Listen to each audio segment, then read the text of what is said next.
오늘 하나님께서 우리에게 주시는 말씀은 고린도후서 1장 3절과 4절입니다. 고린도후서 1장 3절과 4절 말씀, 하나님께서 우리에게 주시는 말씀을 우리 한 목소리로 함께 읽겠습니다.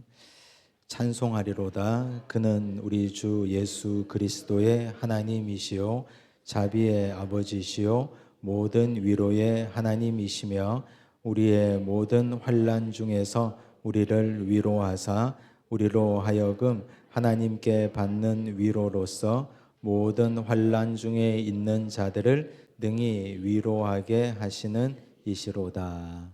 아멘. 네, 오늘부터 고린도 후서 공부를 12주간 함께 나눕니다.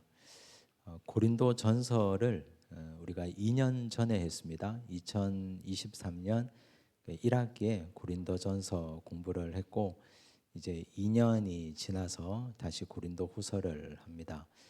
이어서 할까도 생각을 해봤는데 이어서 하면 너무 재미없을까 봐 한 2년 정도 다른 거 하다가 이제 고린도 후서를 공부를 합니다. 아마 눈치채신 분들은 또 기억하시겠지만 우리가 학기별로 책별 공부하는 이 책의 색깔이 조금씩 다릅니다.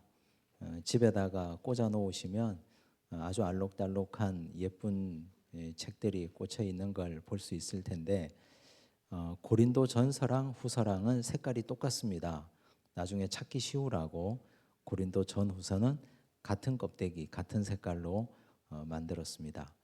그건 별로 중요한 건 아닌데 이제 고린도 교회에 대한 이야기를 좀 해봐야 됩니다.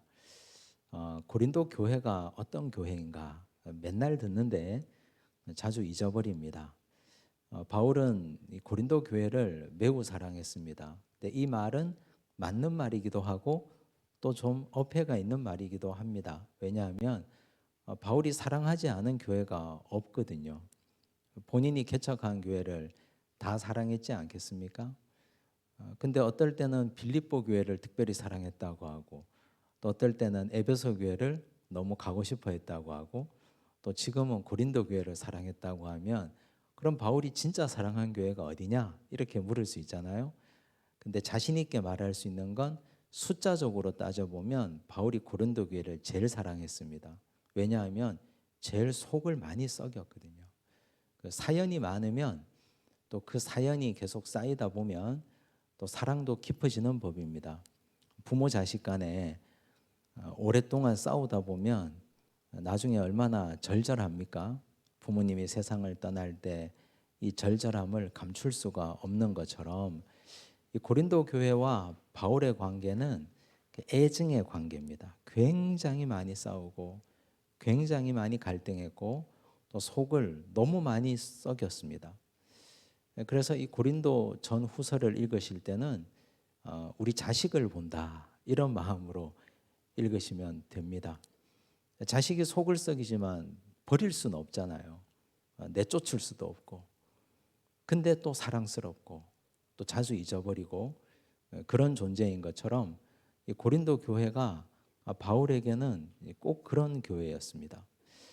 고린도 교회는 바울이 2차 선교 여행 때 개척했는데 아시다시피 2차 선교 여행 때 바울의 목적지, 본인이 원했던 목적지는 에베소였습니다. 성령이 막으시죠. 못 가게 하지 않습니까? 바울이 유럽으로 갑니다. 정처 없이 갑니다. 성령께서 인도하시는 길을 따라 그냥 가는 겁니다. 근데 유럽의 현대에는 그리스 지역입니다. 그리스의 북쪽 지역. 거기를 우리는 마게도냐 지역이라고 부르죠. 다 알고 계시죠? 마게도냐에 바울이 2차 선교행 때 갔던 세 성을 기억하실 겁니다. 데살로니가, 빌립보, 베레아. 그 북쪽 마케도냐 지역을 다 개척하고 돌고 나서 남쪽으로 갑니다. 남쪽이 그리스 남쪽이 살기 좋고 경치도 좋은 곳인데 그쪽 지역을 아가야 지역이라고 부릅니다. 아가야 지역에서 바울이 두 도시를 갔습니다. 첫 번째가 우리가 정말 잘 아는 아테네. 아테네를 성경은 아덴이라고 불렀습니다. 아테네에 갔습니다. 근데 아테네에서 바울의 열매가 있었습니까? 없었습니다. 왜냐하면 아테네는 알다시피 철학의 도시 아닙니까? 바울이 거기서 철학자들과 논쟁합니다. 우리 옛날에 교과서에서 봤던 스토아 학파, 에피쿠로스 학파들과 논쟁을 굉장히 합니다. 근데 이 사람들이 바울이 말을 잘하니까 이 말쟁이를 데려다가 광장에 세워서 한번 이야기해보자 하자 해서 바울이 그 사람들과 함께 가서 아레오바고 광장에 서서 설교를 합니다. 근데 이 설교가 굉장히 철학적이고 신학적인 설교였습니다. 그러니까 그들의 눈높이에 맞는 설교를 한 겁니다. 그런데 열매가 없었습니다. 그 소수의 열매만 맺었습니다. 바울이 그게 굉장히 실패감이 있었고 참담했습니다. 그리고 나서 바울이 고린도로 오죠. 그리고 고린도 전서를 쓰는데 그때 얘기합니다. 내가 전도에 미련한 것으로만 복음을 전하겠다. 십자가에 달린 그리스도 예수 외에는 전하지 않기로 작정했다. 이제는 인간의 철학과 인간의 생각으로 복음을 혼동시키지 않겠다. 그런 결단을 합니다. 그게 고린도입니다. 그래서 바울은 고린도에서 오래 머뭅니다. 1년 6개월을. 그리고 바울이 고린도에서 일생의 동역자들을 다 만나는데 한번 읊어볼까요? 바울 같이 갔던 2차 선교행의 동역자 실라, 그리고 바울이 2차 선교행 때 픽업했던 디모데, 그리고 바울의 주치의 누가, 바울의 평신도 동역자 두 사람 브리스길라, 아굴라 이렇게 만납니다. 그래서 이분들과 함께 그곳에서 1년 6개월 동안 뜨겁게 복음을 전합니다. 원래 좋은 사람들과 함께 오랜 시간을 보내면 좋잖아요. 기억이 오래 남고. 그래서 바울에게는 고린도라는 곳은 그런 곳이었습니다. 자, 여기 첫 번째 질문이 참 재밌습니다. 자, 바울이 고린도에 몇 번의 편지를 보냈습니까? 이 좀 질문 같지 않은 질문이죠. 몇 번 보냈을까요? 그냥 상식적으로 생각하면 고린도 전서, 고린도 후서 2번 아닙니까? 2번. 고린도 전서 1번, 고린도 후서 1번, 2번 보냈는데 결론부터 얘기하면 4번 썼습니다. 4번 편지를. 그래서 바울이 고린도 교회를 굉장히 아끼고 사랑했고 속을 많이 썩였다는 겁니다. 증거를 한번 볼게요. 자, 5장 9절, 고린도 전서 5장 9절을 보면 내가 너희에게 쓴 편지에라고 되어 있습니다. 고린도 전서를 쓰면서 이 말을 하는 겁니다. 내가 너희에게 쓴 편지, 이 과거형이거든요. 고린도 전서 이전에 이미 쓴 편지가 있었다는 겁니다. 그렇죠? 근데 그 편지 어디에 있습니까? 발견되지 않은 거죠, 지금. 우리 손에 없는 겁니다. 아직까지 나오지 않은 거예요. 만약 어떤 고고학자가 내가 너희에게 쓴 편지를 찾는다면 고린도 전전서가 될 수 있습니다. 고린도전서 이전의 편지가 될 수 있습니다. 근데 아직까지 발견되지 않았습니다. 자, 내가 너희에게 쓴 편지. 그래서 고린도전서 이전에 편지가 있었다는 겁니다. 그리고 나서 두 번째 편지가 고린도전서예요. 고린도전서 1장 11절 보니까 내 형제들아 글로의 집 편으로 너희에 대한 말이 내게 들리니 곧 너희 가운데 분쟁이 있다는 것이라. 고린도 교회의 첫 번째 문제가 분쟁, 바울파, 아볼로파, 예수파, 게바파 싸웠잖아요. 결혼 문제도 있었고 우상의 제물 문제도 있었고 뭐 성령의 은사 문제도 있었고 뭐 등등 송사 문제도 있었고 이제 그런 문제들이 왔습니다. 그걸 가지고 해결책을 써서 보낸 게 고린도 전서였습니다. 두 번째 편지예요. 자, 그다음 고린도 후서 2장 4절을 보면 이런 얘기가 나옵니다. 내가 마음에 큰 눌림과 걱정이 있어 많은 눈물로 너희에게 썼노니 그랬어요. 이 썼다는 얘기가 나오죠. 그럼 고린도 후서 이전에 또 편지가 하나 있었다는 겁니다. 고린도 후서가 아니고요. 그 전에 편지가 또 있었어요. 이건 왜 썼느냐 하면 이 바울의 사도권을 가지고 문제 삼는 사람들이 많았습니다. 그런 사람들이 교회를 어지럽히니까 바울이 편지를 써줬어요. 그리고 그 편지를 누가 가지고 갔을까요?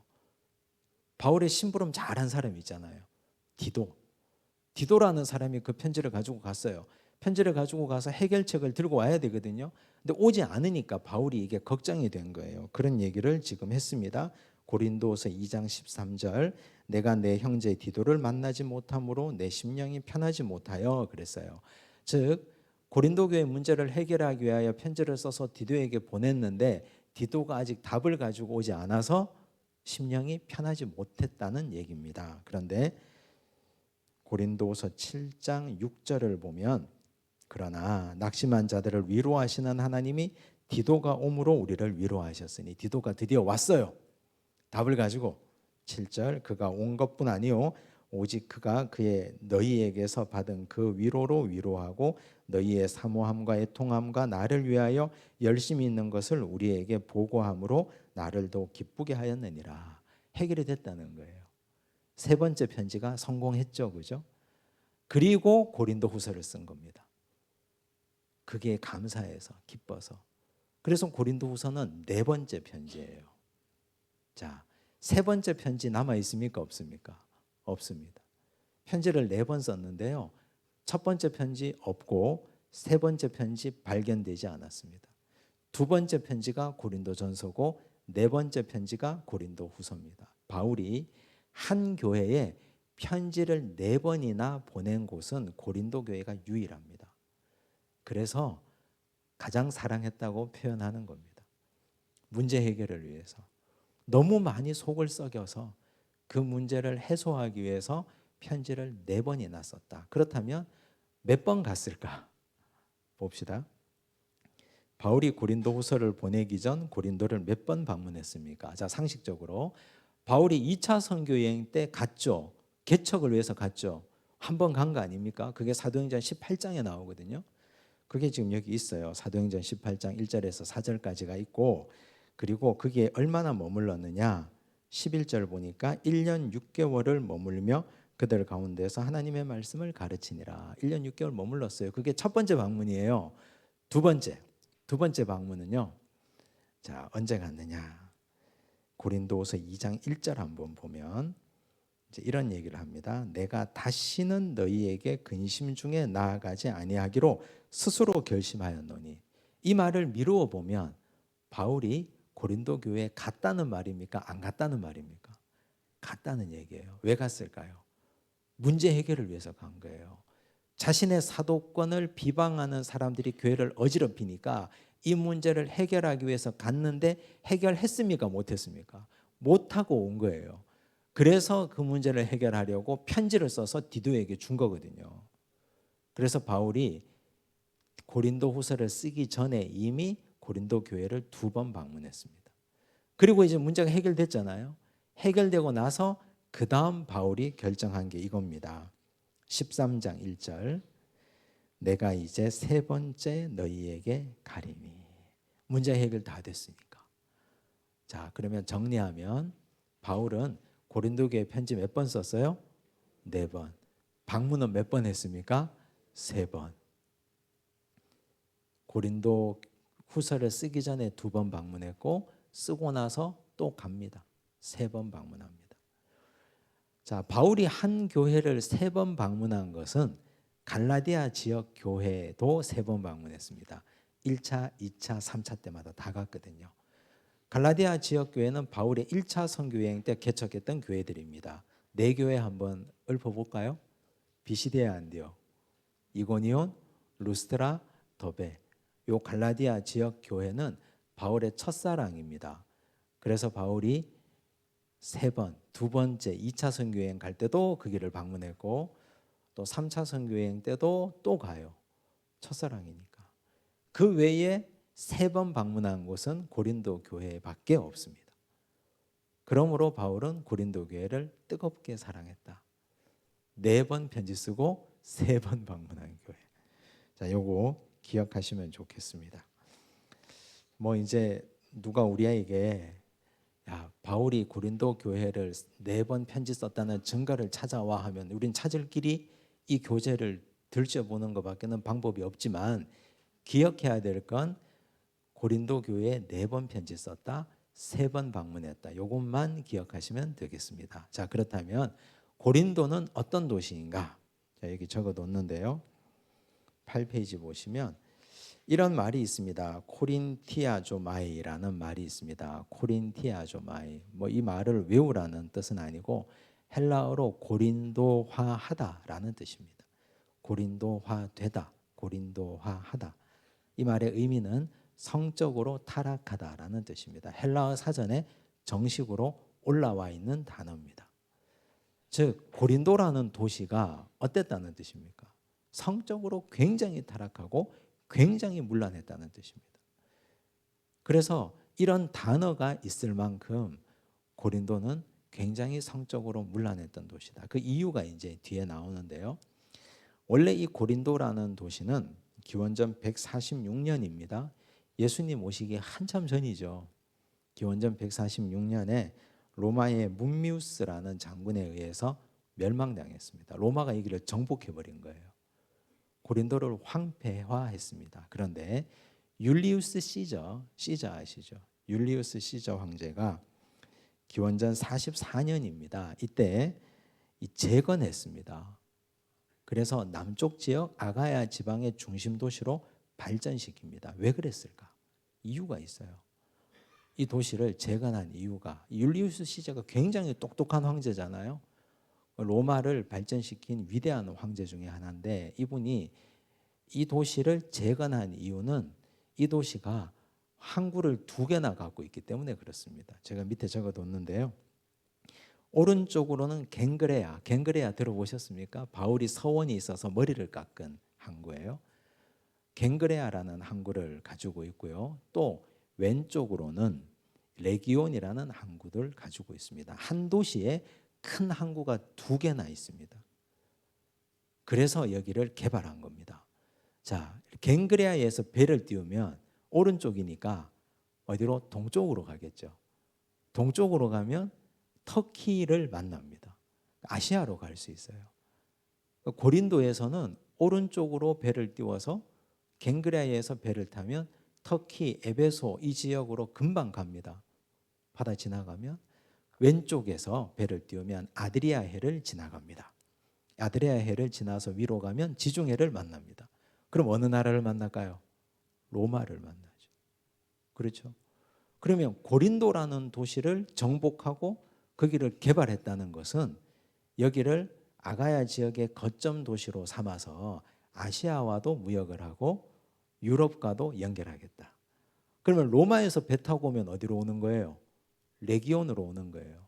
레기온에서 육로를 거쳐서 갱그레아에서 배 타면 터키로 갈 수 있습니다. 그래서 이 도시를 개발했습니다. 자, 그러면 여기에는 상인들이 많이 오겠죠. 전 세계에 배 타는 상인들이 이곳으로 개발했으니까 얼마나 많이 올까요? 근데 상인들이 오면 뭘 합니까? 장사하잖아요, 상인들이. 물건 사고 팔고 물건 받고 뭐 하잖아요. 그러면 돈이 거기에 있을 거 아닙니까? 그럼 그 돈을 어떻게 해야 됩니까? 가져가게 하면 됩니까? 안 됩니까? 쓰고 가게 해야지. 상인들이 거기서 물건을 팔고 돈을 받았어요. 그러면 그걸 들고 가면 이 도시에 남는 게 없잖아요. 세금밖에는. 그러니 이 도시가 부강해지려면 돈을 쓰고 가게 해야 되는 거예요. 그래서 이 도시가 상인들은 다 남자들 아닙니까? 그래서 이 도시가 타락한 도시가 되는 거예요. 자, 우리 사진 한번 보여주세요. 아크로고린도 사진을 보면 이게 사진이에요. 그림 아니에요. 찍은 사진인데 여기 아래쪽에 뭐 누워 있는 돌들이 있고요. 이게 그냥 지금 현재 고린도인데 저기 위에 아스라이 보이는 돌산 같은 거 보이죠. 여기를 아크로고린도라고 부릅니다. 아크로폴리스 들어보셨습니까? 고대의 아크로폴리스. 이게 아테네에도 가면 아크로폴리스에 파르테논 신전이 서 있는데 고대에 아크로라는 말이 붙으면 높다라는 뜻이고 폴리스는 도시라는 뜻이잖아요. 높은 산 꼭대기에 도시를 만들어 놨습니다.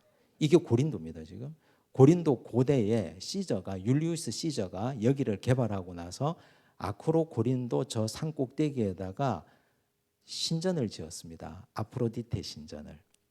아프로디테가 여신이잖아요. 뭐의 여신입니까? 미의 여신. 미의 여신이 거기에 거하는 미의 여신을 모시는 신전을 이 아크로고린도 꼭대기에다가 어마어마하게 크게 지었습니다. 자, 그러면 고대의 로마 시절에는 이 신전을 지었다는 건 그 신전에 사제가 있다는 거거든요. 아프로디테 신전을 저기에다 지었다. 그럼 거기에 이쁜 여자들이 신전 창기로 거기에 산다는 얘기입니다. 돈을 벌었습니다. 장사를 했습니다. 그럼 이 사람들이 저기를 기어 올라가는 거예요. 계단으로 해가지고 다 올라가서 거기서 돈 벌게 하신 신이요, 아프로디테 신이요 하고 문제 뭐 다 제사하고, 그리고 나서 신전 창기에게 돈을 다 쓰고 가는 겁니다. 그래서 여기가 성적으로 문란하고 타락한 도시였습니다. 어마어마하게 그런 도시입니다. 지금 여기 나오죠. 로마는 이곳을 이제 이런 컨셉으로 개발한 겁니다. 다민족, 다인종, 다종교 사회. 이게 짬뽕이라는 얘기예요. 다민족, 다인종, 다종교. 그러면 여기에 질서가 있습니까? 뭐가 질서겠어요? 돈 많은 놈이 질서인 거예요, 그냥. 그렇죠? 로마의 칼과 로마의 권력이 이 질서를 지배하는 겁니다. 그래서 거기에는 아프로디테 신전 창기들과 뒤엉켜 돌아가는 사람들, 그리고 그 돈이 흘러가서 고대 고린도 도시를 다 음란하고 추악하게 만들었던 도시, 그 도시가 고린도였습니다. 시지포스라고 들어보셨습니까? 시지포스의 신화. 돌멩이 밀고 산 꼭대기까지 막 올라가면 다시 돌이 굴러가지고 또 올라가고, 평생 동안 이 형벌을 받은 시지포스라는 사람이 있습니다. 누구냐 하면 이 신화에 의하면, 신화에 나오는 거예요. 진짜는 아니고 옛날 얘기예요. 그리스 신화에 보면 시지포스라는 사람은 고린도를 건설한 왕이었답니다. 고린도를 건설한 왕인데 이 왕이 신들을 속였답니다. 신들을 속인 죄로 형벌을 받아서 아까 우리가 본 사진에 아크로고린도 꼭대기 있잖아요. 거기로 큰 바위를 몰고 올라가는 거예요. 올라가면 신이 다시 발로 툭 차서 구르면 다시 기어가서 다시 돌 굴려가지고 또 산꼭대기로, 그걸 영원히 반복하는 형벌을 받았답니다. 이게 그리스 신화입니다. 근데 이걸 현대의 작가인 알베르 까미가 시지포스의 신화로 소설을 써서 재해석하잖아요. 우리 현대인들이 살아가는 인간의 부조리, 똑같은 일을 권태롭게 반복하고, 우리가 도대체 무슨 형벌을 받았길래 맨날 회사 가서 일하고 맨날 돈 벌고 똑같이 이 돌덩이 메고 맨날 아크로고린도 올라가는 것처럼 그렇게 살아야 되냐, 뭐 이런 소설이 있습니다. 이런 식의 이 시지포스의 신화의 배경이 되는 도시가 아크로고린도, 아까 봤던 그 돌산, 큰 높은 산입니다. 자, 이게 고린도입니다. 좀 고린도가 들어오십니까? 느낌이 좀 오십니까? 자, 그런데 바울은 왜 이런 음란하고 타락하고 말도 안 되는 도시에 교회를 세웠을까? 왜 그랬을까요? 바울은 왜 거기다 교회를 세웠을까요? 우리가 생각할 때 여러분들은 거기다가 교회를 짓고 싶습니까? 거기서 복음을 전하고 싶습니까? 바울은 거기다가 교회를 세운 이유는 시저의 눈과 똑같은 거예요. 항구가 2개나 있잖아요. 아시아로도 뻗어갈 수 있고 유럽으로도 뻗어갈 수 있거든요. 터키로도 갈 수 있고 로마로도 갈 수 있거든요. 그러니까 그 이전에 누가 거기에 털을 잡았건 그건 별로 중요하지 않은 거예요. 복음의 능력이 거기에 들어가면 고린도화 되다, 성적으로 타락하고 문란하다, 이거는 다 복음 아래서 다 굴복될 거라고 믿었기 때문에, 복음의 능력과 십자가의 능력을 믿었기 때문에 바울은 거기다가 교회를 세운 겁니다. 여러분, 교회가 서지 못할 곳이 있습니까? 복음이 전파되지 못할 곳이 있습니까? 복음이 항상 여기는 피해가야 되고 저 사람은 안 되고 저 집은 안 되고 이 지역은 안 되고 그런 곳이 있습니까? 그래서 율리우스 시저는요, 똑똑한 사람이에요. 그 사람이 하나님을 몰라서 그렇지 보는 눈이 있잖아요. 이 항구 2개를 가지고 거기를 도시를 개발했고 바울은 거기에다가 교회를 세웠습니다. 여러분, 그래서 우리는 복음은 세상을 변화시키는 곳이지 교회는 세상을 변화시키는 공동체지, 아니 복음이 세상에게 영향을 받고 오염되고 교회가 세속화되고, 이건 복음의 문제가 있는 겁니까? 교회가 문제가 있는 겁니까? 교회가 문제가 있는 거죠. 우리가 세상에 나가서 세상에 물드는 것은 복음이 문제가 있는 겁니까? 내가 모자란 겁니까? 내가 모자란 거예요. 내가. 복음은 아무 문제가 없어요. 복음은 강하다니까요. 보십시오. 여기에 복음이 전해지고 여기에 교회가 세워지는데 교회가 되잖아요. 성장하고 발전하고 거기에 성도들이 모이고, 물론 문제가 많죠. 그 문제도 해결하고 그렇게 나가는 겁니다. 그걸 우리가 기억하시면 좋겠습니다. 자, 고린도가 그런 곳이다. 자, 이제 오늘은 1장 1절에서 11절까지 함께 봅니다. 바울의 편지를 받는 교회와 성도들은 누구입니까? 1장 1절 보니까 바울이 이렇게 말했습니다. 하나님의 뜻으로 말미암아 그리스도 예수의 사도된 바울과 형제 디모데는, 그랬어요. 자, 우리는 이제 이걸 그냥 읽으시면 안 되고요. 좀 비교해서 읽어봐야 됩니다. 고린도후서 1장 1절은 바울은 이런 식으로 시작을 했는데, 그럼 고린도 전서는 어떻게 시작했을까? 고린도전서 1장 1절을 보니까 똑같아요. 하나님의 뜻을 따라 그리스도 예수의 사도로 부르심을 받은, 그랬어요. 똑같죠? 바울은 이걸 굉장히 자랑스럽게 얘기했습니다. 하나님의 뜻으로 부르심을 받았다. 사도 되었다. 바울이 고린도 후서를 쓰면서 뒤에 이제 쭉 나오는 내용인데요. 바울이 가장 많이 공격받았던 게 자신의 사도권이었거든요.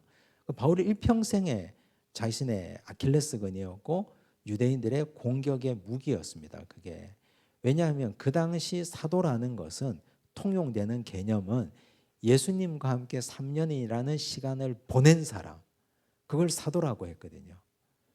사도행전 1장에 나와요. 사도의 자격이 뭐냐?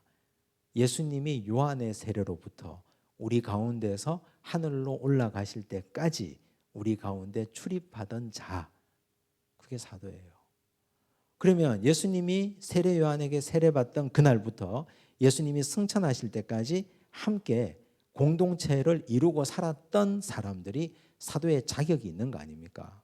누가 정한 겁니까? 누가 정한 거예요, 그거? 하나님이 정한 겁니까? 자기들끼리 정한 거예요. 자기네들끼리. 왜 정했느냐? 가룟 유다가 죽었잖아요. 11명이 남았잖아요. 근데 유대인들은 항상 12라는 수에 강박이 좀 있거든요. 12가 완전수니까. 우리 계시록 할 때 얘기했죠. 하나가 죽어 없어졌으니까 11명만 가지고는, 11명 해도 되는데 11명만 가지고는 찝찝하니까, 불편하니까 하나를 더 채우려고 했는데, 그러면 어떤 자격으로 사도를 채울 거냐? 그때 자기네들끼리 정한 기준이 그거예요. 그 기준으로 의해서 제비를 뽑았거든요. 마띠아라는 사람이 뽑힙니다. 마띠아가 들어오죠. 그 사람이 유다의 자리를 채웁니다. 그런 기준에 의하면 사도 바울은 사도가 맞습니까? 아닙니까? 아닌 거예요. 그 기준에 의하면. 근데 사도행전 9장에 보니까 하나님이 바울을 택하잖아요. 너는 이방을 위하여 택한 나의 그릇이다 그랬잖아요. 그러니까 바울이 얘기하는 거예요. 하나님의 뜻으로 말미암아 부르심을 받은 사도된 나 바울은, 이렇게 말하는 거예요. 혈통을 따라가 아니고, 시간을 따라가 아니고, 누구의 뜻도 따름이 아니고 하나님의 뜻으로 말미암아 사도된 바울은, 이게 바울이 평생 동안 사도로서 살 수 있었던 내적 동기입니다. 여러분, 이게 굉장히 중요합니다. 우리가 성도된 것, 내가 직분자가 된 것, 지금 내가 이 자리에 있는 것, 내 의지로 된 것이라면, 내 의지가 사라지면 우리는 여기 있을 이유가 없습니다. 하나님의 뜻으로 말미암아 내가 섬기고 봉사하고 일하고 직분자로 사는 것이지, 이게 우리를 사역하게 하고 주의 일을 하게 하는 내적 동기가 되어야 됩니다. 이게 뭐 세상의 간판이 중요하고 뭐 시간을 보낸 횟수가 중요한 게 결단관입니다. 바울은 그런 얘기를 했습니다. 또 고린도에 있는 하나님의 교회와 그랬어요. 여러분, 이 말이 좀 이제 느낌이 오십니까? 고린도라는 도시가 어떤 도시인지 봤잖아요. 우리가 고린도에 있는 어떤 교회요? 하나님의 교회. 세속 도시 안에 있는 하나님의 교회. 그러면 이 교회는 세속 도시의 영향을 받습니까? 안 받습니까? 받죠. 근데 영향을 받기만 합니까? 어떻게 해야 돼요? 영향을 줘야 되는 거예요. 교회가 세속 도시에 영향을 줘야 되거든요. 그래서 교회는 항상 이 세속 도시와의 관계 가운데서 영향을 받아서 잠식되느냐 아니면 영향을 끼치느냐, 이 싸움이거든요. 이게 영적 싸움이에요. 고린도에 있는 하나님의 교회라 그랬잖아요. 고린도라는 이 더럽고 타락한 도시에 있는 하나님의 교회. 하나님의 교회니까 하나님이 주인 아닙니까? 우리는 내가 지키려고 해서는 안 되고 하나님이 주인 되심을 인정하고 하나님 따르고 성도로서의 삶을 살면 됩니다. 그러면 교회가 세상을 변화시키고 세상에 영향을 주게 되어 있습니다. 우리는 말씀대로 살면 됩니다. 말씀대로. 그게 어려운데, 그런데 그렇게 살아내면 고린도도 변화되고 우리 이 지역도 변화되고 이 나라도 변화될 줄로 믿습니다. 자, 이제 그런 얘기를 바울이 했어요. 이제 2절 보니까 바울이 공식처럼 말하는 은혜와 평강의 출처는 누구로부터입니까? 이게 바울의 시그니처 인사인데요. 2절 보니까 하나님 우리 아버지와 주 예수 그리스도로부터 은혜와 평강이 있기를 원하노라. 이게 바울이 너무 많이 얘기하니까 좀 식상한데, 은혜와 평강의 출처가 누구로부터예요? 하나님 또 예수님. 출처가 하나님과 예수님이에요. 근데 여러분, 이게 중요한 이유가 있습니다. 은혜는 방향이 중요하죠. 어디로부터? 아래로부터? 위로부터. 위는 누구? 하나님으로부터 우리에게 임하는 거거든요. 그래서 은혜는 사람이 주는 게 아니에요. 근데 그건 기억하셔야 돼요. 사람을 통해서 하나님의 은혜를 주실 수 있다. 우리는 은혜의 출처는 될 수 없으나 은혜의 통로는 될 수 있다. 그래서 내가 은혜의 통로가 되어야 돼요. 은혜를 가로막는 자가 되면 안 돼요. 하나님이 나를 통해서 누군가에게 은혜를 베푸시려고 할 때 나의 이 순결한 마음과 깨끗한 영을 통해서 나를 은혜의 도구로 사용하시기를. 근데 이 교만한 사람들은 내가 은혜의 출처가 되기를 원하는 사람들이 있습니다. 나 아니면 안 된다고 생각하는 사람들, 내가 너에게 해준다고 생각하는 사람들, 내가 너에게 은혜를 베푼다고 생각하는 사람들. 그러면 하나님이 그 사람 빼고 우회해서 다른 사람들을 통해서 은혜를 주실 겁니다. 하나님은 은혜를 주기를 원하시거든요. 하나님은 은혜를 베풀기를 원하시는데 반드시 사람을 통해 일하십니다. 그러므로 내 말이 타인에게 은혜가 되어야 하고요. 내가 사용하는 물질이 은혜가 되어야 하고, 그러면 하나님이 나에게 물질 주시지 않겠어요? 내가 물질을 흘려보내서 은혜의 통로가 된다면, 나의 이 예쁜 말을 통해서 누군가가 쓰러져 있는 자가 일어날 수 있는 힘을 가지게 된다면 그건 내가 은혜의 통로가 되고 은혜의 도구로 쓰임 받는 거예요. 인간은 어떤 일이 있어도 은혜의 출처가 될 수 없습니다. 은혜의 시작과 출처는 하나님이시다. 그리스도시다. 그거 기억해야 됩니다. 자식들한테도 마찬가지예요. 부모가 이제 착각하는 것 중에 하나가 내가 너한테 준다고 생각하잖아요. 근데 가만히 생각해 보면 내가 가지고 있는 건 다 하나님께 받은 건데, 그렇잖아요. 그러므로 나는 하나님을 통해서 너에게 주는 거예요. 하나님을 통해서. 나는 통로라는 사실을 절대로 잊어버리면 안 됩니다. 그거 잊어버리면 버림받습니다. 무서운 거예요. 두 번째, 평강을 얘기했습니다. 평강. 이 평강이 너무너무 중요한데요. 왜 중요하냐? 예수님께서 십자가 달리시고 부활하시고 제자들을 찾아오셨잖아요. 요한복음 20장에 보면 제자들을 처음 만난 자리에서 예수님이 제자들에게 하신 말씀이 뭡니까? 무서워서 문들 다 닫고 꼭꼭 숨어 있는 제자들에게 예수님이 하신 말씀이 뭐예요? 내가 너희에게 평강을 주노라. 아니 평강하지 않은데 무슨 평강을 준다는 거예요. 평강을 주려면 저 로마 사람들이 다 죽어야 되고 빌라도도 죽어야 되고 나를 잡아먹으려고 하는 위험 요소가 제거되어야지 그게 평강인 거지, 제자들이 생각할 때는. 근데 예수님은 십자가에 달려 돌아가시고 그리고 부활하신 후에 제자들에게 오셔서 평강을 선물하셨거든요. 자, 그게 예수님이 너무 하고 싶었던 말씀이에요. 평강이 언제 깨어졌습니까? 평강이 깨어진 자리를 찾으셔야 돼요. 우리 옛날에 많이 했는데, 죄 얘기할 때 창세기 3장에서 평강이 깨집니다. 창세기 3장 이전까지 1장과 2장까지는 평강이었어요. 하나님과 인간이 얼마나 평화로웠습니까? 에덴 동산에서 같이 잘 지냈잖아요. 행복했잖아요. 아담과 하나님 사이 좋았잖아요. 근데 죄가 들어오면서 평강이 깨집니다. 근데 평강이 깨진 건 네 가지 차원으로 나타납니다. 첫째, 하나님과 인간. 하나님이 찾는데 아담아 내가 어디 있느냐 하는데 아담이 내가 벌거벗었으므로 부끄러워 숨었습니다. 두려워하여 숨었습니다. 죄가 들어오니까 하나님과 인간 사이에 평강이 깨졌어요. 화평이 깨졌어요. 그렇죠? 또 죄가 들어오니까 인간과 인간 사이의 관계가 깨집니다. 아담이 뭐라 합니까? 추궁하는 하나님께 하나님이 주셔서 나와 함께 있게 한 이 여자가 내게 줌으로 먹었나이다.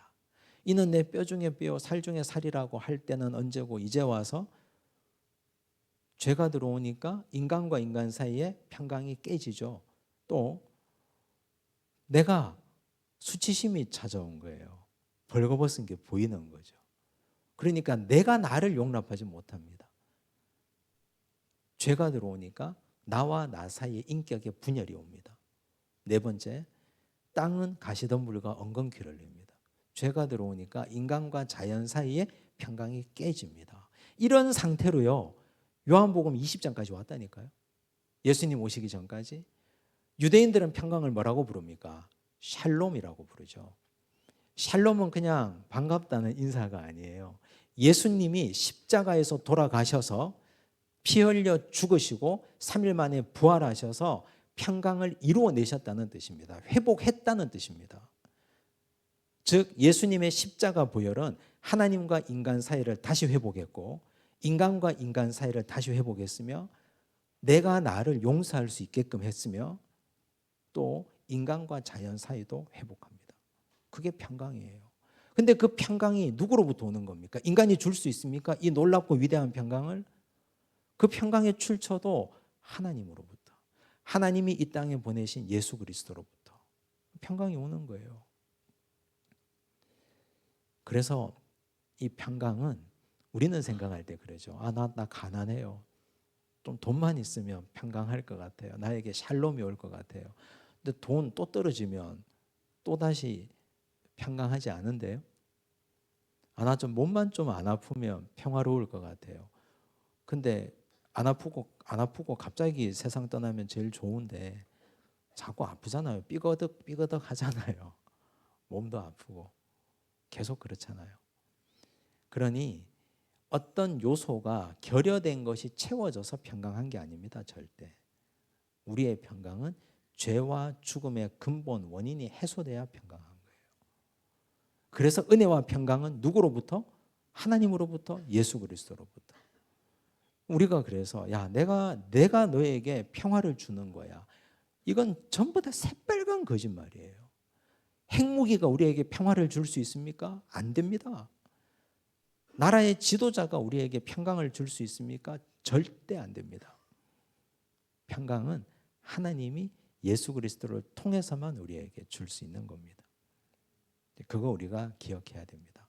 바울이 은혜와 평강이라는 용어를 지속적으로 쓰는 건 나는 이 교회 설립자야. 내가 너에게 은혜를 주겠다. 내가 너에게 평강을 주겠다. 이게 아니에요.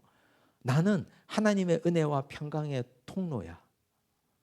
나는 그 도구로 지금까지 쓰임 받았을 뿐이야. 그 얘기를 계속 하는 거예요, 바울이. 그래서 우리는 바울을 통해서 배워야 되는 건 인간의 도구됨입니다. 자기가 그냥 쓰임 받는 거예요. 그 기간 동안. 근데 주인 노릇하려고 하니까 바울은 그런 적이 없거든요. 그걸 우리는 배우는 겁니다. 여기서. 자, 이제 하나님을 어떤 분으로 소개했느냐? 3절 찬송하리로다. 그는 우리 주 예수 그리스도의 하나님이시요 자비의 아버지시요 모든 위로의 하나님이시며. 이제 바울이 계속 얘기해요. 위로를 얘기하거든요. 우리의 모든 환난 중에서 우리를 위로하사 우리로 하여금 하나님께 받는 위로로서 모든 환난 중에 있는 자들을 능히 위로하게 하시는 이시로다. 위로라는 말. 바울이 지금 이 고린도 교회 성도들에게 거의 버림받기 직전까지 갔거든요. 다른 유대인들이 와서 바울의 사도권을 막 무시했고, 저 사람은 가짜야, 학위도 없어, 저 사람은 정식 신학교도 안 다녔어, 저 사람은 사도도 아니야, 너희는 잘못 배운 거야. 그런 말을 자꾸 하니까 사람들이 헷갈려가지고 그런가 보다 하고 바울을 막 멀리했거든요. 근데 바울이 그것 때문에 찾아가기도 했는데 봉변당하고 쫓겨났죠. 그래서 다시 편지 써서 디도에게 줘서 보냈죠. 그래서 해결됐잖아요. 그래서 바울은 그걸 위로의 하나님이라고 표현하는 거예요. 근데 이 위로라는 말이 중요합니다. 이 위로의 의미가 뭐냐? 보시면 위로하다, 위로, 명사로 헬라어로 파라클레시스라고 그랬어요. 어디서 많이 들어보셨죠? 파라클레시스. 우리가 헬라어는 몰라도 하도 많이 들어가지고 비슷한 건 들어보셨을 건데요. 요한복음 15장 26절을 보시면 내가 아버지께로부터 너희에게 보낼 보혜사, 성령의 다른 이름입니다. 보혜사가 헬라어로 파라클레토스예요. 중보자, 위로자. 즉 성령은 위로자라는 뜻입니다. 그래서 성령이 하시는 사역이 위로 사역이에요. 성령님이 하시는 일이. 그럼 여러분은 위로의 진정한 의미가 뭐라고 생각하세요? 울고 있으면 손수건 주고 눈물 닦아주고, 배고파하면 데리고 와서 밥 사 먹이고, 돈 떨어졌다 그러면 돈 좀 주고, 심심하다 그러면 같이 놀아주고. 그게 위로죠. 우리가 할 수 있는 위로, 그죠? 인간이 할 수 있는 가장 극진한 위로잖아요. 같이 곁에 있어 주는 거. 그런데 그런 차원이 아니에요. 성령의 위로는 보세요. 요한복음 15장 26절 계속 보시면 내가, 여기서 나는 예수님입니다. 예수님께서 아버지께로부터, 즉 하나님께로부터 너희에게 보낼 보혜사, 곧 아버지께로부터 나오시는 진리의 성령이라 그랬습니다. 즉 위로자 성령의 본질이 진리의 성령이라 그랬어요. 그럼 성령은 우리를 어떻게 위로하시느냐? 진리로 위로하신다는 말이에요.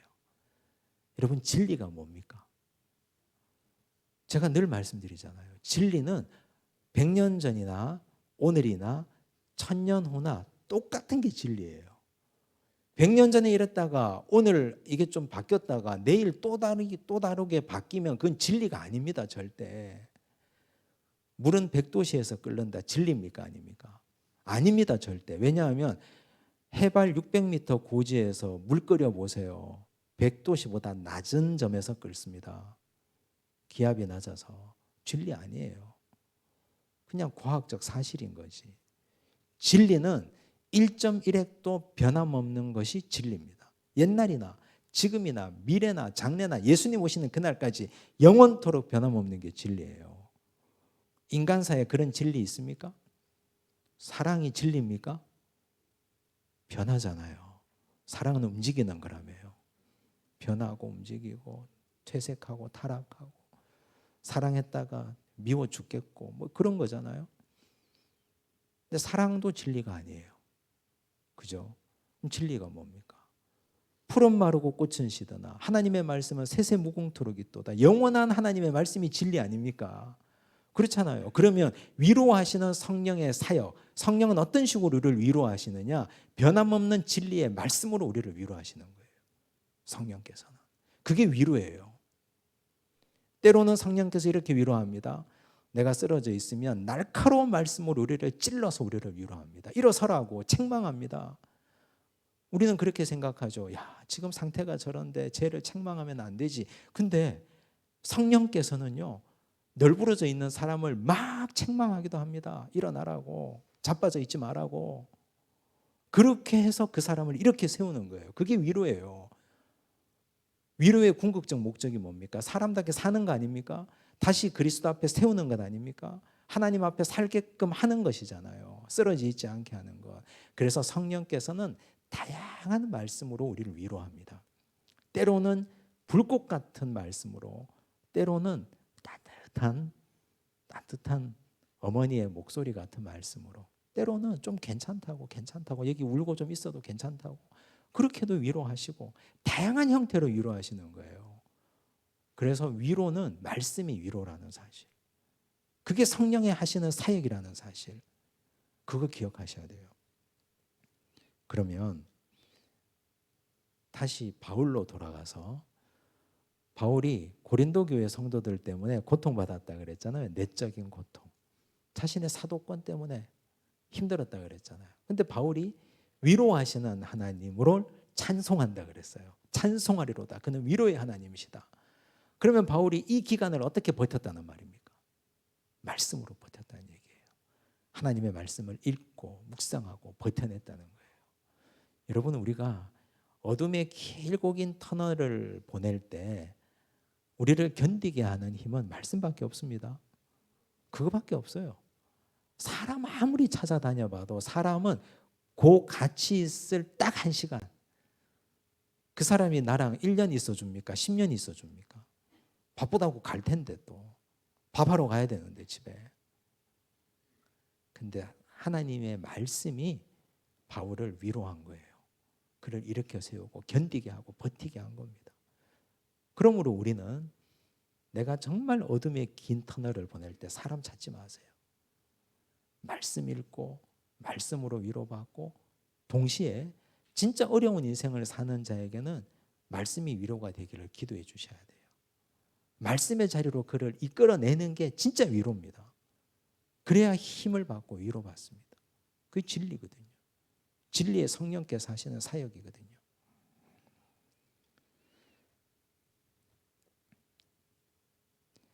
5절 보시면요, 그리스도의 고난이 우리에게 넘친 것 같이 우리가 받는 위로도 그리스도로 말미암아 넘치는도다. 그러면 나오죠. 이 위로는 뭡니까? 말씀이라 그랬잖아요. 이 위로가 그리스도로 말미암아 넘친다 했죠. 그러면 예수께서 우리에게 말씀으로 위로를 주신다는 뜻이에요. 축복송 불러주고 당신은 사랑받기 위해 태어난 사람, 이래서 위로가 되는 게 아니고 말씀으로 우리를 찔러 쪼개기까지 하면서 위로하십니다. 6절, 우리가 환난 당하는 것도 너희가 위로와 구원을 받게 하려는 것이요 우리가 위로를 받는 것도 너희가 위로를 받게 하려는 것이니 이 위로가 너희 속에 역사하여 우리가 받는 것 같은 고난을 너희도 견디게 하느니라. 고난을 견디게 하는 건 뭐라고요? 위로인데 그 위로의 본질은 뭐라고요? 말씀입니다. 자, 볼까요? 이사야 40장 1절과 2절 말씀을 한번 보겠습니다. 자, 이사야 선지자가 말씀하신 겁니다. 너희의 하나님이 이르시되 너희는 위로하라, 내 백성을 위로하라. 위로라는 말씀이 나오죠. 너희는 예루살렘에 마음에 닿도록 말하며 그랬어요. 자, 위로 사역의 본질이 뭐라고요? 말씀이라 그랬잖아요. 그래서 2절이 바로 예루살렘의 마음에 닿도록 말하라 그랬어요. 전하라는 거예요. 말씀을 그것에게 외치라. 그 노역의 때가 끝났고 그 죄악이 사함을 받았느니라. 그의 모든 죄로 말미암아 여호와의 손에서 벌을 배나 받았느니라 할지니라 하시니라. 이게 선포거든요. 말씀의 선포가 그들에게 위로가 됩니다. 3절 말씀, 이사야 40장 3절, 외치는 자의 소리여 이르되 너희는 광야에서 여호와의 길을 예비하라. 사막에서 우리 하나님의 대로를 평탄하게 하라. 외치는 자의 소리가 광야에서 외칩니다. 그게 말씀이 전해지니까 위로가 되는 거예요. 여러분, 이 말씀 하니까 딱 생각나는 분이 누굽니까? 세례 요한 생각나죠. 방금 우리가 이 말씀 읽으니까 세례 요한이 스스로 자기 정체성을 뭐라고 했습니까? 나는 소리다 그랬습니다. 광야에서 외치는 자의 소리다 그랬습니다. 근데 우리는 누가복음 말씀을 잘 알고 있는데요. 세례 요한이 원래는 제사장 가문이었잖아요. 가만히 있으면 제사장이 되고 대제사장도 될 수 있는 사람이에요. 근데 이분이 이 낙타털옷을 입고 메뚜기 잡아먹고 석청 따먹고 광야에서 살았습니다. 근데 그 당시 좀 한다 하는 사람들은 다 로마로 예루살렘으로 다 몰려갔습니다. 근데 이 사람 혼자 거꾸로 광야로 갔어요. 사람이 없는 곳이에요. 근데 그곳에서 외쳤어요. 회개하라, 천국이 가까웠다 외쳤어요. 근데 놀라운 사실은 사람들이 세례 요한이 외치는 음성을 들으러 그리로 모였다니까요. 모이는 사람들에게 세례 요한이 뭘 합니까? 세례를 베푸는 거죠. 세례를. 왜 사람들이 그쪽으로 갔을까요? 세례 요한이 외쳤던 말씀은 그들에게 따뜻한 말씀이 아니었어요. 독사의 자식들아, 도끼가 나무 뿌리에 놓였다, 회개하라, 강력한 선포의 말씀이었거든요. 죄를 지적하는 말씀이었어요. 근데 그게 위로가 되거든요. 그들에게 말씀이, 내 죄를 지적하는 말씀이 위로가 된다니까요. 그래서 우리는 위로받으려면 옛날 흘러간 7080 노래 들어봐야 위로 안 됩니다. 옛 친구 만난다고 위로 안 됩니다. 내 심령을 찔러 쪼개는 추상 같고 불꽃 같은 하나님의 말씀 앞에 서야, 그래야 위로가 됩니다. 위로의 목적은 이렇게 세우는 거니까, 다시 일어서야 되니까. 그렇잖아요. 그래서 여러분, 어떤 일이 있어도 말씀을 떠나면 안 됩니다. 힘들 때일수록 말씀 꼭 붙잡고 견뎌야 됩니다. 그게 위로입니다. 그 다음은 똑같은 말씀이 반복되는데요. 그 다음 페이지 넘기셔서 8절 한번 보시면, 형제들아 우리가 아시아에서 당한 환난을 너희가 모르기를 원하지 아니하노니. 아시아는 에베소겠죠. 힘에 겹도록 심한 고난을 당하여 살 소망까지 끊어졌어요. 우리는 우리 자신이 사형 선고를 받은 줄 알았으니 이는 우리로 자기를 의지하지 말고 오직 죽은 자를 다시 살리시는 하나님만 의지하게 하심이라. 고린도전서 15장 22절을 보니까, 32절을 보니까 아시아에서 당한 환난을 이렇게 표현했습니다. 내가 사람의 방법으로 에베소에서 맹수와 더불어 싸웠다면 내게 무슨 유익이 있으리요. 맹수라고 표현했는데요. 바울이 진짜 콜로세움 같은 데 들어가서 사자와 싸웠을까요? 그런 표현이 아니에요.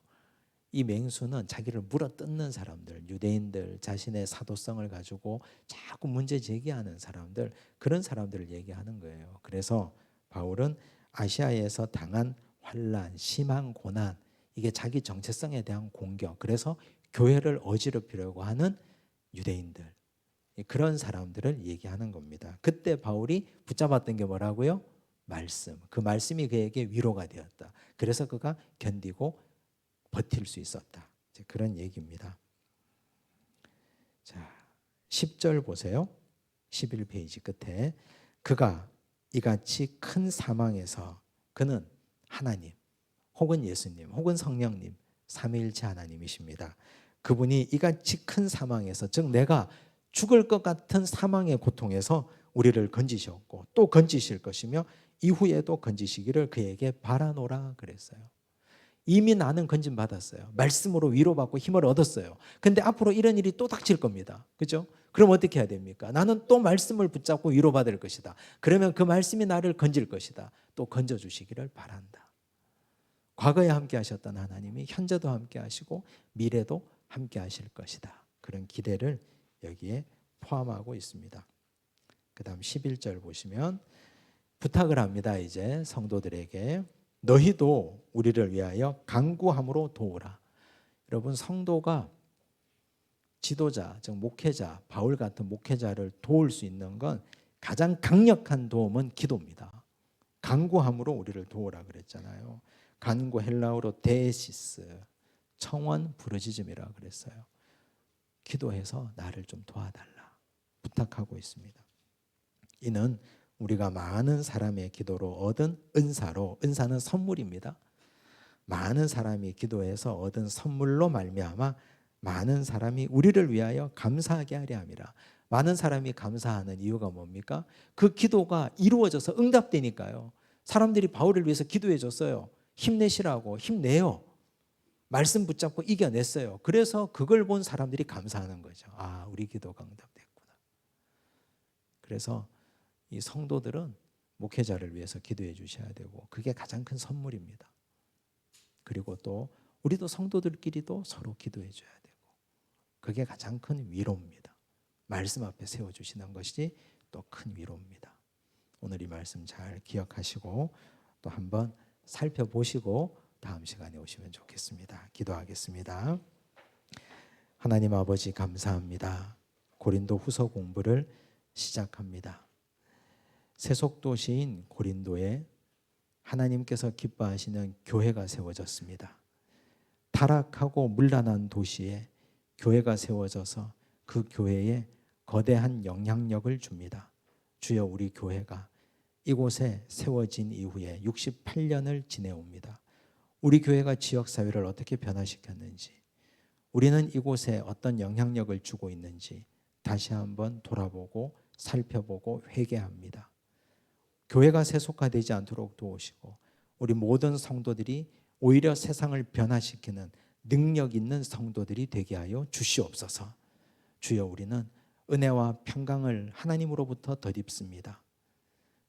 은혜의 도구가 되게 하시고 평강의 통로가 되게 하여 주시옵소서. 우리는 아무리 수고하고 노력해도 은혜와 평강의 출처가 될 수 없음을 고백하오니 주여 우리 모든 성도들이 다 겸손하여서 하나님께 귀하게 쓰임받게 하여 주시옵소서.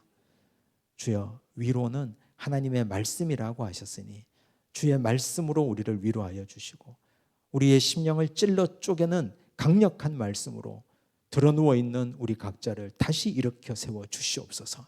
힘을 주시옵소서. 그리하여 다시 용기 내어서 세상으로 나가게 하시고 주의 일 앞에 서게 하여 주시옵소서. 모든 말씀 예수님 이름으로 기도드리옵나이다.